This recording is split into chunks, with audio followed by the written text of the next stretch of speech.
يا زوجي في المعارك، وجت حمودة والتخمس، ووالي على عبد، أخوي عبد التخمس امتحانه في يا قوم، من قتل عبد العواد؟ من قتل عبد العواد؟ الجعفر بن منصور طالع، وردوا عليه السلام، قال يا رسول الله هذا جزاؤه.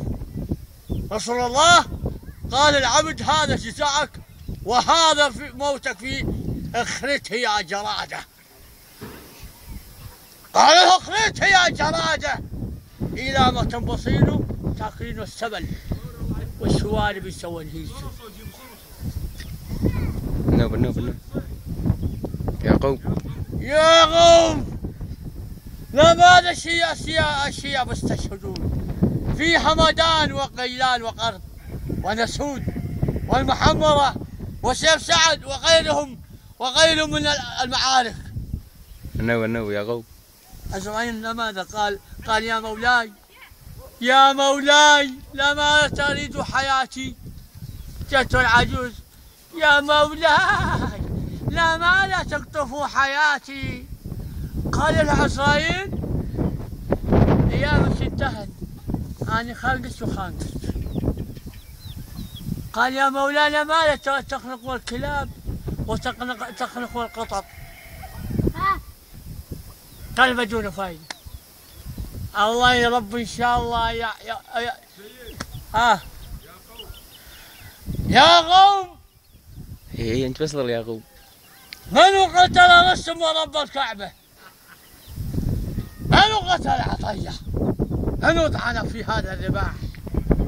في هذا غوص الشاب، وطعن في الساق، وظل هذا عيون افترت تقل محالات بيض. يا قوم الشياب راحوا إلى رحمة الله، وعم سينا وراح إلى رحمة الله، وأختي الطروفة راحت إلى رحمة الله، الله يرحم عليهم وآجر الله في عظمهم، الله إن شاء الله يدخل أعظامهم الجنة. وهذا شو اسمه؟ ارجع. من قتل غلام؟ كليب. من قتل كليب؟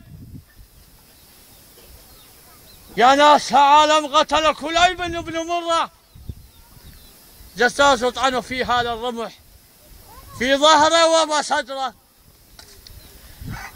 يا قوم سوف يأتيه عزرائيل ويقطعه في هذا العجز والجبال ومختار حصان. وسيد